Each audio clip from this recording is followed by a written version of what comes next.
তো ওয়েলকাম বন্ধুরা jobs news RM YouTube চ্যানেলে। তো আরআরবি অর্থাৎ রেলওয়ে রিক্রুটমেন্ট বোর্ডের তরফ থেকে এএলপি অর্থাৎ অ্যাসিস্ট্যান্ট লোকো পাইলট পদের জন্য একটি নতুন ভ্যাকেন্সির নোটিফিকেশন রিলিজ করা হয়েছে এবং তোমাদের ভ্যাকেন্সিটা কিন্তু অনলাইন অলরেডি স্টার্ট হয়ে গেছে।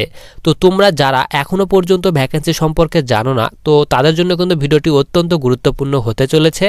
আমরা কিন্তু আজকে এই ভিডিওতে আলোচনা করব যে তোমরা এই ভ্যাকেন্সিতে আবেদন করতে গেলে তোমাদের এখানে কি এডুকেশন কোয়ালিফিকেশান শিক্ষাগত যোগ্যতার প্রয়োজন হবে, তোমাদের এখানে স্যালারি কি দেওয়া হবে, টোটাল কতগুলি ভ্যাকেন্সি দেওয়া হয়েছে, এজ লিমিট কি চাওয়া হয়েছে, অ্যাপ্লিকেশন ফি তোমাদের এখানে কত টাকা পেমেন্ট করতে হবে, এইসব ডিটেল সম্পর্কে কিন্তু আমরা আজকে এই ভিডিওতে আলোচনা করব। তো সবার প্রথমে দেখো আমরা যে অফিসিয়ালি যে নোটিশটি সেটি কিন্তু আমরা এখানে ওপেন করে নিয়েছি। তো সবার প্রথমে তোমরা এখানে দেখতে পারো, তোমাদের এখানে বলে দেয় government of India ministry of railway. তো রেলওয়ে এখানে আরআরবি অর্থাৎ রেলওয়ে রিক্রুটমেন্ট বোর্ডের তরফ থেকে কিন্তু ভ্যাকেন্সি রিলিজ করা হয়েছে এবং তোমাদের এখানে বলা হয় recruitment of assistant loco pilot অর্থাৎ এএলপি পদে তোমাদের নিয়োগ করা হবে।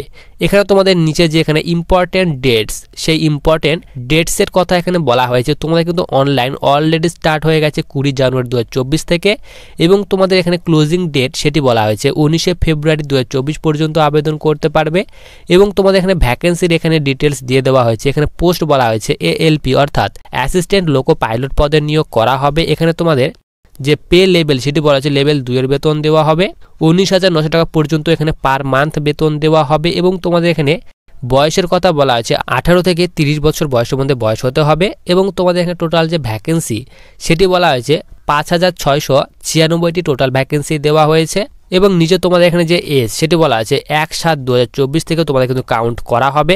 এরপর নিচে তোমাদের এখানে যে এডুকেশন কোয়ালিফিকেশান তোমাদের শিক্ষাগত যোগ্যতা সেটি বলা হয়েছে এখানে ম্যাট্রিকুলেশান। তো সিম্পলি এখানে 10th পাস বলা হয়েছে, মাধ্যমিক পাস করা থাকলে আবেদন করতে পারবে। তার সঙ্গে সঙ্গে এখানে বলা আছে ITI from recognize institute of, এখানে বলা আছে NCVT/SCVT in the trade of, এখানে বলা আছে ফিটার, ইলেকট্রিশিয়ান, ইনস্ট্রুমেন্ট মেকানিক। এরপর তোমাদের এখানে বিভিন্ন এখানে ট্রেড দিয়ে দেওয়া হয়েছে। এখানে বলা আছে মেকানিক, রেডিও অ্যান্ড টিভি। এরপর এখানে বলা আছে electronics mechanic, mechanic motor vehicle, wireman, এইসব বিভিন্ন তোমাদের কিন্তু এখানে ট্রেড দিয়ে দেওয়া হয়েছে। তো তুমি যদি এই সব ট্রেডের সঙ্গে তোমার যদি আইটিআই পাস করা থাকে মাধ্যমিক পাসের সঙ্গে সঙ্গে এবং তোমাদের কিন্তু অবশ্যই NCVT অথবা SCVT এই দুটি বোর্ডের মধ্যে যে কোনো একটি বোর্ড থেকে তোমার কিন্তু আইটিআই পাস থাকতে হবে মাধ্যমিক পাসের সঙ্গে সঙ্গে, তাহলে তুমি কিন্তু এখানে আবেদন করতে পারবে। অথবা তোমার যদি এই কোয়ালিফিকেশনটি না থাকে, তোমার এখানে নিচে আরেকটি কোয়ালিফিকেশান দিয়ে দেওয়া হয়েছে। এখানে বলা আছে তোমার কিন্তু অবশ্যই মাধ্যমিক পাস থাকতে হবে। তার সঙ্গে সঙ্গে এখানে বলা আছে 3 ইয়ার ডিপ্লোমা ইন, এখানে বলা আছে mechanical, electrical, electronics, automobile engineering. তো এইসব ট্রেডে তোমার যদি 3 বছরের ডিপ্লোমা করা থাকে মাধ্যমিক পাসের সঙ্গে সঙ্গে, তাহলে তুমি কিন্তু এখানে আবেদন করতে পারবে। এরপর নিচে তোমাদের এখানে মুড অফ এক্সামিনেশান, তো তোমাদের কিন্তু অবশ্যই সিবিটি এক্সাম নেওয়া হবে, যে কম্পিউটার বেসড টেস্ট সেটা কিন্তু তোমাদের নেওয়া হবে। এরপর নিচে তোমাদের 7 নাম্বার যেটি সেটি বলা আছে তোমাদের এক্সামিনেশন ফি।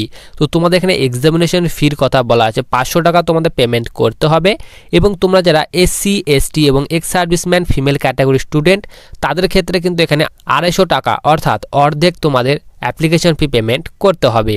এরপর সবার নিচে তোমাদের এখানে বলছে হাউ টু অ্যাপ্লাই। তো তোমার কিন্তু অবশ্যই আরআরবির যে অফিসিয়ালি যে ওয়েবসাইট রয়েছে সেই অফিসিয়ালি ওয়েবসাইট থেকে অনলাইন মোডে আবেদন করতে হবে।